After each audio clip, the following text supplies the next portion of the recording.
Au nom du Père, du Fils et du Saint-Esprit. Amen. Que la paix et l'amour de notre Seigneur Jésus-Christ soient toujours avec nous, mes frères et mes sœurs, dans la foi chrétienne. J'aime Holy Bible, the Word of God, la parole de Dieu. Elle est toute ma vie. Mon frère, ma sœur, permettez que je puisse témoigner de ma gratitude infinie à l'égard de l'être suprême au monde, Dieu le Père, Dieu le Fils, Dieu le Saint-Esprit. Dieu qui me donne chaque jour de vivre et d'expérimenter la beauté, l'immensité de son amour infini au travers de la parole de Dieu, au travers de mon maître à penser. Jésus-Christ, l'Emmanuel, Dieu est avec nous. Pourquoi je le dis? Je voudrais dire un grand merci à cette maman qui se trouve au Tchad, qui nous a fait parvenir un message dans lequel elle exprimait son désir de porter un présent à Mary, notre fille qui vient de naître.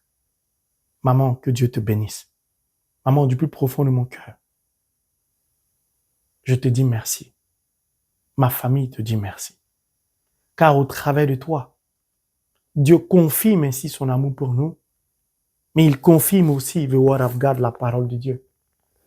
Il confirme la naissance réelle de la vraie famille spirituelle, de la vraie famille chrétienne à laquelle il nous appelle. Oui, Dieu, l'être suprême au monde, Abba, notre Père, rassemble ses enfants au cœur d'une même famille, du nord au sud, de l'est à l'ouest, quel que soit le pays, pour que nous puissions vivre l'amour pur au cœur de cette famille, pour que nous puissions porter l'amour, c'est-à-dire le Fils de l'homme, le Christ, la parole de Dieu, à l'humanité, au travers de l'amour que nous manifesterons chaque jour les uns à l'égard des autres. Maman, infiniment merci d'avoir pensé à cet enfant qui vient de naître. Ce bébé qui est un cadeau de Dieu pour nous, pour l'humanité. Car un enfant n'appartient pas à ses parents seulement, il appartient à l'humanité tout entière. C'est pourquoi, humblement, je voudrais incliner les genoux de mon cœur, la face contre terre, et implorer la miséricorde de Dieu sur votre vie. Père, éternel Dieu, l'être suprême au monde, je prie, toi qui m'as choisi comme instrument entre tes mains, en ma qualité de serviteur de Dieu, que du haut des cieux tu étendes ta main sur cette mère, sur ses enfants, sur son foyer, son mari, sur sa famille, afin de le bénir au-delà de ce qu'elle peut imaginer au nom de Jésus. Je prie, Père, et j'appelle ta bénédiction dans la vie de chacun de ses enfants, au nom de Jésus, et que ta bénédiction donne à chacun de ses enfants de demeurer dans l'abondance, dans la grâce, dans la paix, dans le bonheur, dans la joie, et que leur joie et que leur bonheur deviennent une source de conversion pour ceux qui les entourent, pour leur pays, pour l'humanité tout entière, au nom de Jésus. Je prie, Père, que rien ne manque dans la maison de cette maman. Merci infiniment de la combler au-delà de ce qu'elle peut imaginer. Et que cette bénédiction se transmette de génération en génération aussi longtemps que l'amour de cette mère pour toi subsistera dans son cœur et que cet amour soit transmis à ses enfants pour que cette famille demeure comme l'encens qui est devant toi maintenant et pour l'éternité au nom de Jésus-Christ. Amen. Merci maman, que Dieu te bénisse. Vous savez, ce n'est pas l'argent, les cadeaux qui sont importants. C'est l'intention qui émane du cœur d'une personne que vous ne connaissez pas, que vous n'avez jamais vue, à qui vous n'avez jamais parlé, mais que Dieu choisit pour vous témoigner de sa présence à vos côtés. Mary est notre fille, mais elle ne nous appartient pas. C'est un cadeau de Dieu au travers de notre famille à l'humanité. Que cet enfant soit une source de grâce pour toutes ces mères en difficulté, pour tous ces couples qui n'arrivent pas à avoir d'enfants, au nom de Jésus. Mon frère, ma sœur, nous poursuivons le partage de la parole au travers de la formation unique des disciples devenus apôtres. Pour cela, nous allons prendre le livre de Saint Matthieu, chapitre 26, du verset 34 au verset 35, qui dit, je cite, « Jésus lui dit, « En vérité, je te le déclare, cette nuit même, avant que le coq chante, tu m'auras renié 3 fois. » Pierre lui dit, « Même s'il faut que je meure avec toi, non, je ne te régnerai pas. » Et tous les disciples en dirent autant. Alléluia. L'enseignement du jour me plaît beaucoup parce que je me sens concerné, mais en profondeur. Permettez que je puisse lire les 4 derniers versets de ce même chapitre pour que nous puissions mieux comprendre l'enseignement du jour.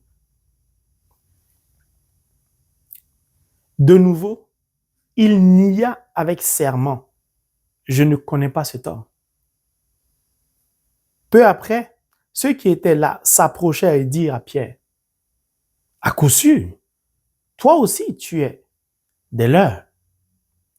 Et puis, ton accent te trahit. » Alors, ils se mirent à jurer avec des imprécations, « Je ne connais pas cet homme. » Et aussitôt, un coq chanta.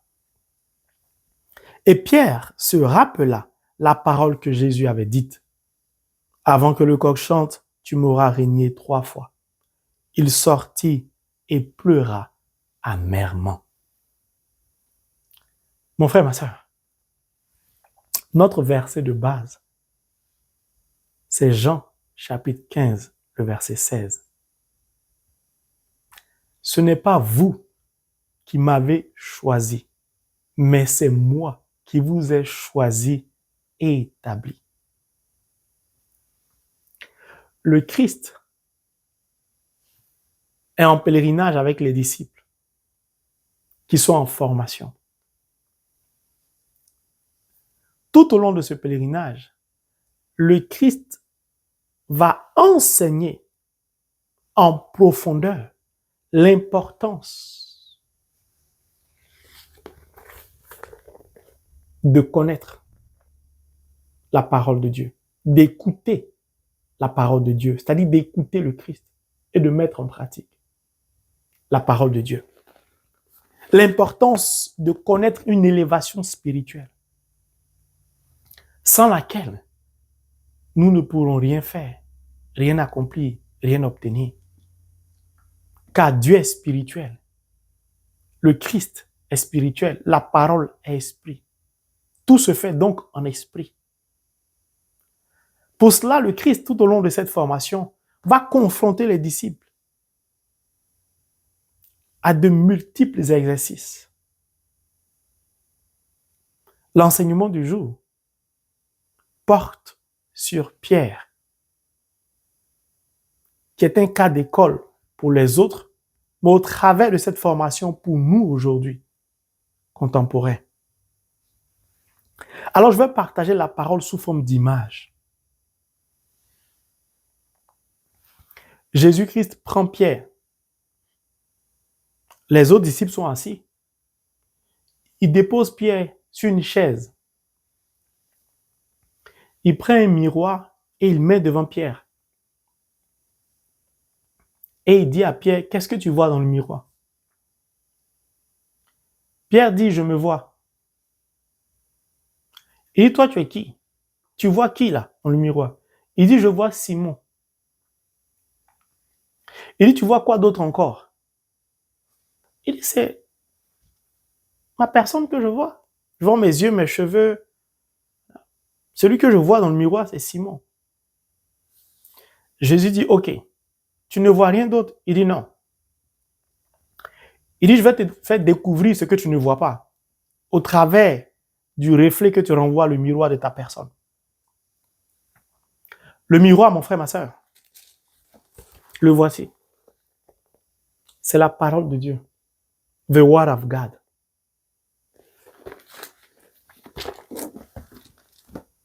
Qui est Pierre?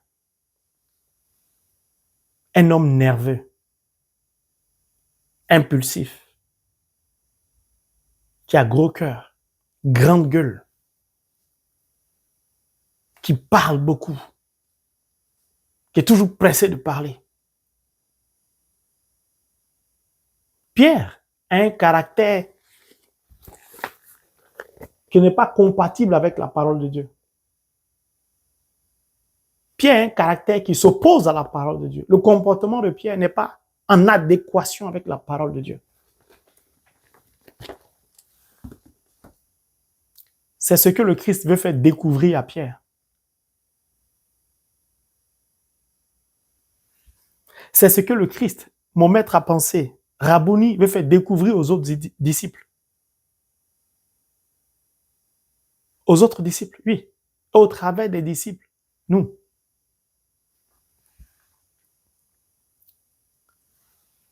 Il veut montrer à Pierre que son caractère, son comportement, sa grande gueule, et j'en passe, sont un véritable problème pour son élévation spirituelle lui-même. Pierre a du mal et aura du mal à connaître une élévation spirituelle s'il ne prend pas conscience de qui il est.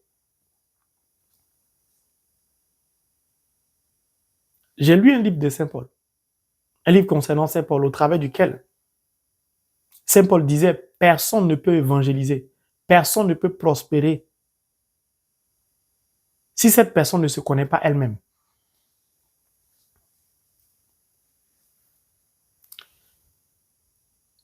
Qui est celui qui a le miroir au travers duquel Pierre se regarde? C'est le Christ, c'est donc la parole. Est-ce que Pierre sait qui est Jésus?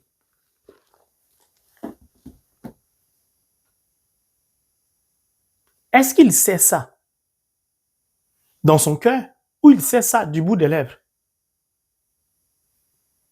Est-ce qu'il connaît le Christ de l'intérieur ou il connaît le Christ de l'extérieur? Parce que c'est le même Pierre qui a dit « Tu es le Fils du Dieu vivant ». Si Pierre a conscience que c'est lui qui lui parle, c'est lui qui regarde au travers de qui il est censé se voir, est Jésus-Christ, est Dieu, est l'Emmanuel. Pierre doit donc savoir, comme le dit Hébreux chapitre 5, que tout est subjugué par son regard, que le Christ connaît tout, il sait tout. Mais visiblement, au regard des versets que j'ai lus, Pierre ne le sait pas. Il ne le sait pas en profondeur de l'intérieur. Il le sait de l'extérieur, c'est le Christ. Voilà, nous sommes avec lui. Ça s'arrête là. Comme beaucoup de chrétiens. Nous sommes des chrétiens. Nous connaissons Jésus, du plus ou moins. Nous lisons la parole, nous partons à la messe, nous jeûnons. Pour nous, c'est bon. Mais est-ce que nous connaissons le Christ en profondeur? Est-ce que nous sommes allés en nous-mêmes pour découvrir qui est le Christ? Pour découvrir la parole vivante? Est-ce que nous nous plongeons en profondeur dans la parole pour découvrir le Christ?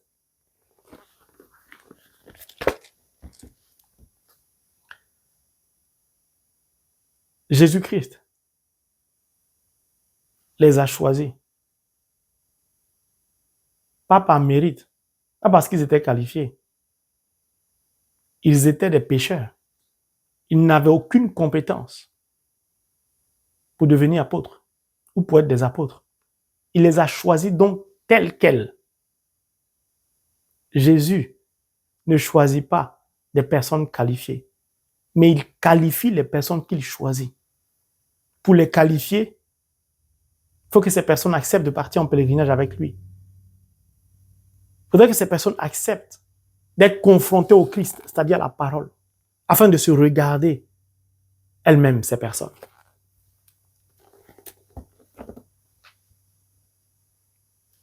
Jésus dit à Pierre,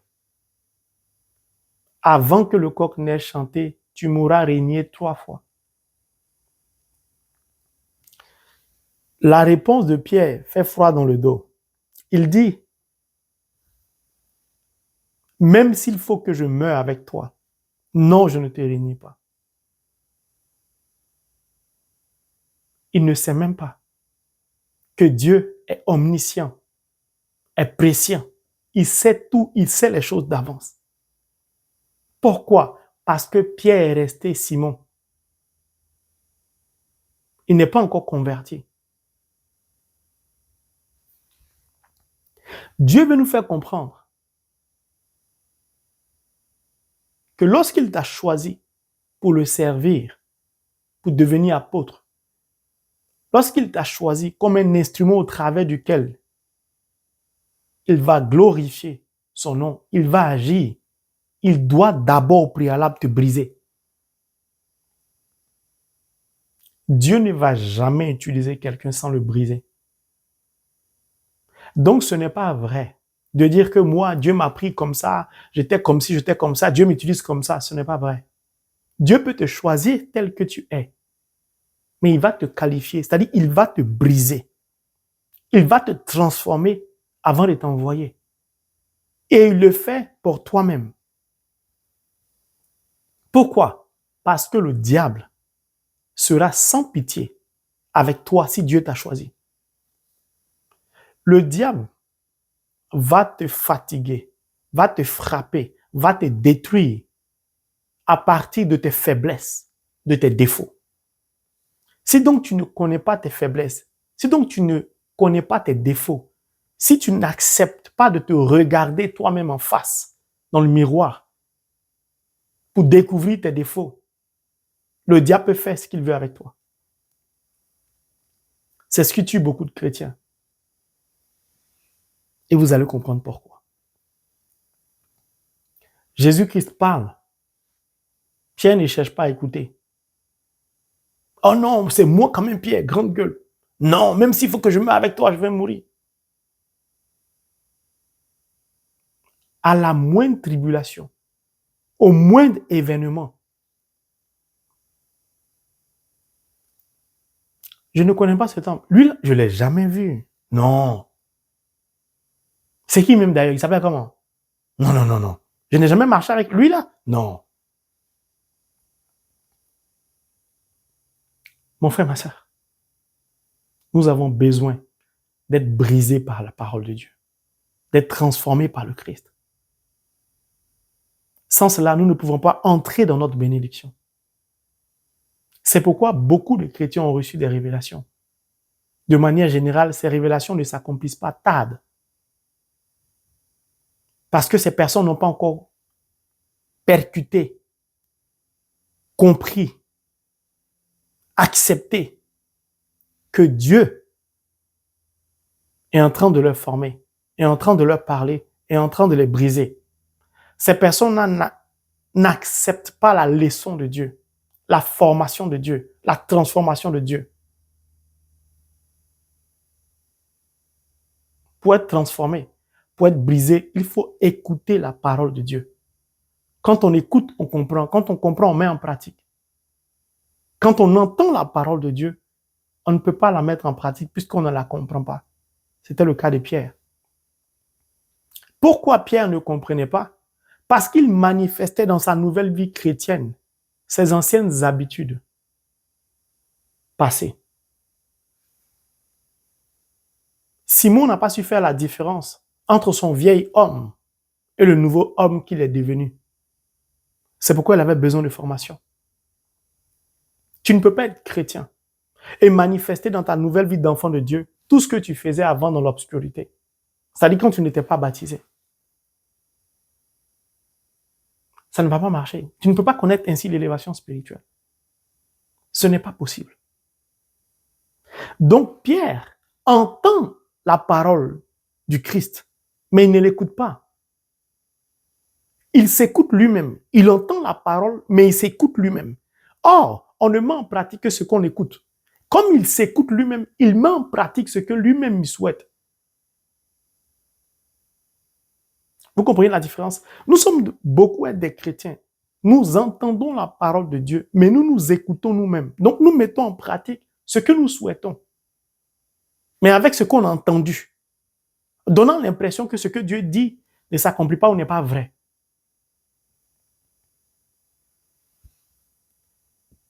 De nouveau, il niait avec serment il va loin. Il va très loin. Je ne connais pas cet homme. Et aussitôt un coq chanta. Et Pierre se rappela la parole que Jésus avait dite. C'est là qu'il se rappelle la parole qu'il a entendue, qu'il n'a pas écoutée. Là, il réalise qu'il a entendu la parole, mais il ne l'a pas écoutée. Son caractère, son comportement, son attitude, ses paroles, son impulsivité, sa nervosité, sa grande gueule sont comme un bouclier qui l'empêche de s'élever spirituellement, c'est-à-dire de se détacher de lui-même pour parvenir à l'élévation spirituelle. Il est donc prisonnier de son être. Le problème, ce n'est pas le Christ. Le problème, ce n'est pas la parole de Dieu. Le problème, ce n'est pas Dieu. Le problème, c'est nous, les chrétiens. Est-ce que nous acceptons de laisser le Christ nous toucher, nous briser, nous transformer afin de nous élever? Pourquoi le Christ a besoin de nous briser, de nous transformer? Parce qu'il a pour nous un projet glorieux. Dieu ne cherche pas à briser, ne cherche pas à transformer quelqu'un pour le faire simplement. Non, c'est parce qu'il a toujours un projet glorieux. Et Pierre se rappela la parole que Jésus avait dite. Avant que le coq chante, tu m'auras régné 3 fois. Il sortit et pleura amèrement. Là, il réalise qu'il a trop vite parlé.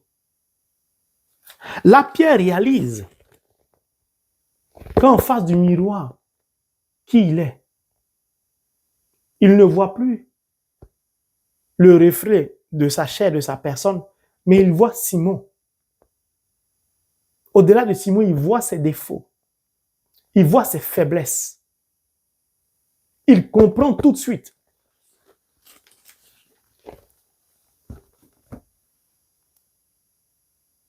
qu'il n'a pas écouté le Christ. Mon frère, ma sœur, quand le Christ te confronte à toi-même, tu comprends tout de suite la parole de Dieu. Tu n'as pas besoin que l'Esprit Saint vienne. Tu comprends automatiquement.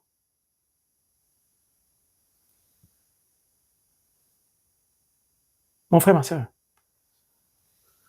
le caractère que tu as n'est peut-être pas bon. Ton orgueil, tes défauts ne sont pas un problème pour le Christ, pour Dieu, mais sont un problème pour ta propre bénédiction à toi. Le problème, ce n'est pas la main de Dieu qui ne peut pas te bénir. Elle est prête à bénir cette main. La bénédiction descend. Mais le caractère que tu laisses réjaillir de ton être en tant que chrétien, c'est ce qui bloque ta bénédiction. Et on accuse des sorciers parfois ou le diable pour rien. Ça n'a rien à voir. Pourquoi il se met à pleurer amèrement?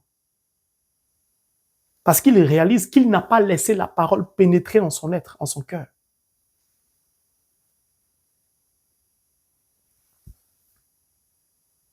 Le Christ lui dit, et j'aime comment le Christ parle, je l'aime trop. En vérité, je te le déclare, cette nuit même, avant que le coq chante, tu m'auras régné 3 fois.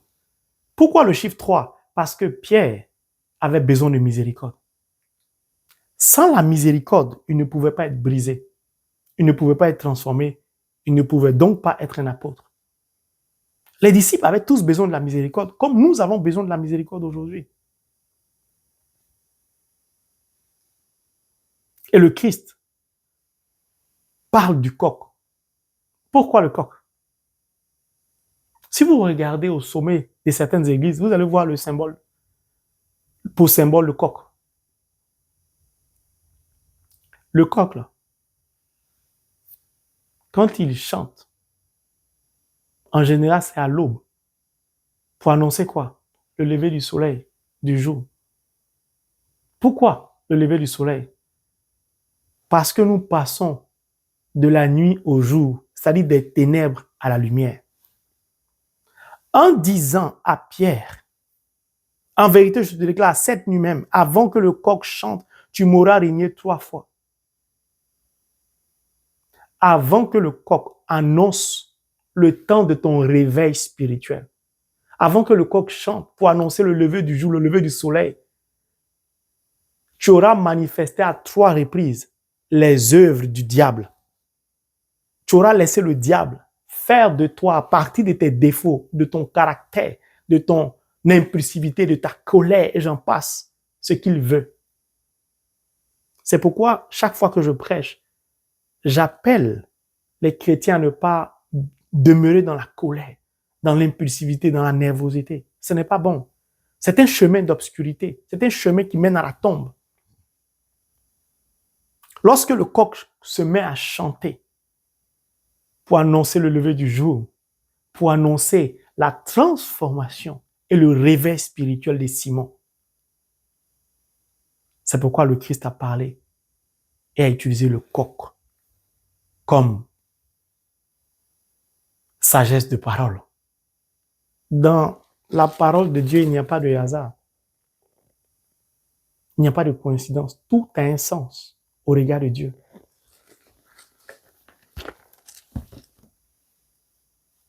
Mais ce n'est pas la seule fois. Si nous prenons le livre de Jean, chapitre 21, à partir du verset 15, le Christ va demander à Pierre, à 3 reprises, m'aimes-tu vraiment? Et Pierre sera attristé. Et Pierre va dire, mais Jésus, Seigneur, tu sais tout. En ce moment, Pierre réalise que le Christ est Dieu, qu'il sait tout. Donc sa transformation est terminée. Pierre est brisé. Et lorsque Dieu vous brise et que vous acceptez d'être brisé, il vous révèle maintenant le projet glorieux qu'il a pour vous. C'est pourquoi il disait à Pierre, lorsqu'il disait, m'aimes-tu vraiment? Il dit, paix, mon troupeau, occupe-toi de mes brebis. Le projet de Dieu pour toi, mon frère, ma sœur, est glorieux. Mais accepte que le Christ te brise d'abord. Il ne peut pas te bénir aussi longtemps que ton comportement, ton caractère, tes manières de parler, les pensées obscures de ton cœur ne sont pas compatibles avec la parole de Dieu. Puis Dieu va mettre le même miroir, c'est-à-dire la parole de Dieu, le Christ, le Verbe qui s'est fait chair en face de Pierre. Il va demander à Pierre, qu'est-ce que tu vois? Pierre va dire, je vois Simon, je vois la grande gueule, je vois l'impulsivité, je vois la colère, parce qu'il est brisé. Donc la barrière est tombée, les écailles de ses yeux sont tombés. Il voit maintenant la réalité de son être. Alors le Christ va l'emmener à regarder au-delà de ce qu'il voit, en lui disant, qu'est-ce que tu vois au travers de ce miroir, c'est-à-dire au travers de la parole de Dieu, Holy Bible. Il va dire, je ne vois rien d'autre que ce que je viens de dire. Le Seigneur va dire, je vais t'emmener à voir qui tu es. Et le Seigneur a ouvert les yeux de Pierre en lui disant, qu'est-ce que tu vois? Et il a dit, je vois Pierre. Et le Seigneur va lui dire, tu es Pierre. Et sur cette pierre, je bâtirai mon église. La parole de Dieu a donné à Simon de devenir Pierre. Pourquoi Pierre? Parce que la pierre est dure. Et Simon était dur. Son cœur était dur. Il aimait discuter. Il aimait avoir le dernier mot. C'est toujours lui qui veut parler. Il était chaud. Quand Jésus va lui dire, jette le filet de ce côté, il va dire, non, toute la nuit j'ai péché. Toujours. Il agissait comme Marthe. Ah Seigneur, si tu avais été là, Lazare c'est pas. Il dit, je suis là. Il dit, non, si tu avais, il ressuscitera au dernier jour. C'est ça le problème. Notre caractère, notre comportement nous crée des problèmes. Tu es pierre. Et sur cette pierre, je bâtirai mon église. Et là, ça m'amène à une autre dimension spirituelle en disant, réellement, est-ce que Pierre avait des défauts? Pourquoi je pose cette question? Est-ce que Dieu crée ou est-ce que Dieu a créé l'homme avec des défauts? Est-ce que Dieu a façonné la femme avec des défauts? Non. L'Ecclésiaste dit quoi? Dieu a créé l'homme droit, mais il a préféré les détours. Ça veut dire qu'à la base, nous n'avons pas de défaut. Mais nous prenons la décision d'utiliser certaines qualités dans l'obscurité, les transformant ainsi en défauts. Je donne un exemple. Dieu nous demande de nous aimer. Au lieu d'aimer mon prochain, je commence à le jalouser. Dieu nous demande de partager ce qu'on a avec celui qui n'en a pas. Au lieu de partager, je préfère être avare. Donc, j'utilise ma qualité de partage, mais dans l'obscurité. Donc, je transforme cette qualité de partage en avarisme. Du coup, je manifeste l'obscurité au travers de l'égoïsme, de l'avarice, plutôt que de manifester l'amour au travers du partage. Parce que Dieu ne crée jamais et n'a jamais créé un être obscur avec des défauts. Parce que notre Dieu, l'être suprême au monde, est parfait. Il ne peut pas créer quelque chose qui est imparfait. Mon frère, ma sœur, le Seigneur Jésus-Christ, pour te briser, pour te former, va emprunter le même chemin que toi tu utilises, que tu empruntes. Exemple, tu désires avoir un enfant, ou bien laissons un enfant même.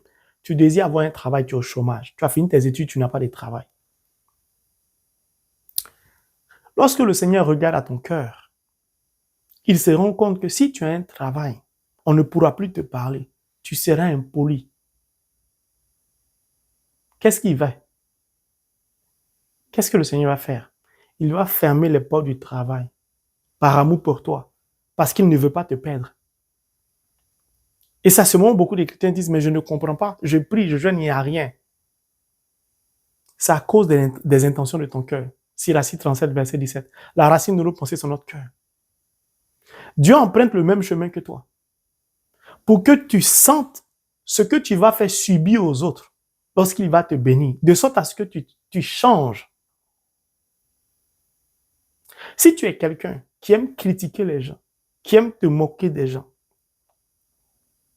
tu aimes salir le nom des gens, je ne sais pas, tu aimes faire ce qui n'est pas bien, tu as gros cœur, tu aimes mépriser les gens, et tu désires avoir un enfant, par exemple, Dieu va créer une situation parce qu'il veut t'accorder non pas un enfant, mais des enfants. Il va créer des conditions pour qu'on te critique, pour que tu sois méprisé aussi, pour que tu sois rejeté, pour que les gens aussi s'énervent contre toi. Le mal que tu vas ressentir, Dieu va te faire comprendre que c'est ce que tu dois changer parce que ce que tu ressens, c'est ce que par ton comportement, par tes critiques, par tout ce que ton impulsivité, ta colère, ta méchanceté, le mépris que tu accordes à certaines personnes, c'est ce que tu leur fais subir. À ce moment précis, tu comprends tout de suite la parole de Dieu. Tu n'as pas besoin d'un serviteur de Dieu ni de l'Esprit Saint. Et là, quand tu comprends, tu acceptes comme Pierre d'être transformé par la parole. Et tu peux dire à la suite de Pierre, Seigneur, tu sais tout. C'est-à-dire, Pierre avoue maintenant. C'est un aveu. Je reconnais que tu es Dieu. Tout est subjugué par ton regard. Donc, ce que tu dis va toujours s'accomplir. Le Seigneur te révèle quelque chose. Et toi, tu dis arrière de moi. Non, Seigneur, je ne veux pas. Tu pries pour que ce que le Seigneur t'a révélé ne s'accomplisse pas. Mais si le Seigneur ne voulait pas que ça s'accomplisse, il allait te dire de prier pour ça. Mais s'il ne te demande pas de prier pour ça, c'est pour te préparer, de sorte à ce que lorsque l'événement va arriver, tu ne sois pas troublé. Il le fait par amour pour nous. Mon frère, ma sœur, je sais de quoi je parle. Lorsque Dieu m'a choisi, il m'a lavé, il m'a pressé, il m'a essoré, il m'a séché, il m'a mis au four, il m'a repassé. Parfois, tu as l'impression que tes côtes vont se casser ou sont en train de se casser. Parfois, tu te dis, ça ne sert à rien. Tu penses comme Élie, la mort est mieux, la vie spirituelle, ça ne sert à rien. C'était pour mon éducation. C'était pour me briser. C'était pour me transformer. Parce qu'il avait un projet glorieux pour moi. C'était que je proclame sa parole. Et qu'au travers de cette parole proclamée, lui, qui est saint, va guérir, opérer des miracles bénis. Car ce n'est pas moi qui bénis, ce n'est pas moi qui opère des miracles, c'est le Christ, c'est la parole de Dieu, c'est le Saint-Esprit, à la demande de Dieu le Père. Je ne fais rien de moi-même. Je dis ce que le Père m'a enseigné. Je fais ce que le Père me demande de faire. Mon frère, ma sœur, il n'y a pas d'élévation spirituelle sans humilité. Il n'y a pas d'élévation spirituelle sans mener une vie de sanctification, de sainteté. Ce n'est pas possible. Aujourd'hui, le Seigneur voudrait attirer ton attention sur l'importance du chant du coq qui annonce ton réveil spirituel. Alors, accueille la parole de Dieu. Attache-toi à la parole de Dieu. Le coq est le garant du troupeau. Il chante pour annoncer le lever du jour, mais il chante aussi pour annoncer parfois un danger imminent. Lorsqu'un coq est dans un poulailler, il permet la reproduction, c'est-à-dire que des poussins naissent. Le chant du coq annonce un réveil spirituel pour toi, mon frère, pour toi, ma sœur. Le chant du coq annonce que le Seigneur Dieu maintenant va donner à l'humanité des serviteurs et des servantes qui vont bouleverser le monde entier au nom de Jésus. Et tu en fais partie. C'est pourquoi il t'a conduit à cette formation, pour que tu écoutes la parole de Dieu, pour que tu accueilles la parole de Dieu, pour que tu mettes en pratique la parole de Dieu, pour que tu acceptes d'être brisé, pour que tu acceptes dorénavant d'obéir à la parole de Dieu, c'est-à-dire au Christ uniquement, et qu'il soit le centre de ta vie, pour que tout ce qui t'a été révélé devienne accomplissement. Au fur et à mesure que Dieu brisait les disciples, il brisait Pierre, il lui révélait ce qu'il voulait faire avec lui et le projet glorieux qu'il avait pour lui. C'est lorsqu'on se met en mouvement, lorsqu'on accepte d'être brisé, que Dieu nous révèle ce qu'il a pour nous. Mais beaucoup de chrétiens veulent, dès le départ, je veux connaître ma mission, où Dieu m'attend, qu'est-ce que faire? Non, ça veut dire, vous êtes encore charnel. Vous n'êtes pas totalement converti. C'était le cas du père de la foi. Il a accepté de se regarder dans le miroir. Il a accepté d'être brisé. Ça a duré plus de 20 ans, voire 25 ans, avant qu'il ait un enfant. Quand il a été brisé, il a dit, même est mort, Dieu est capable de le ressusciter. Donc mon unique fils, je peux le donner en sacrifice à Dieu. Je n'ai pas peur. Dieu va me donner notre enfant. C'est ce que Dieu attend de toi, mon frère. C'est ce que Dieu attend de toi, ma sœur, en cette année missionnaire. Entends la voix du coq chanter qui annonce ton réveil spirituel. In the name of Jesus Christ. Amen.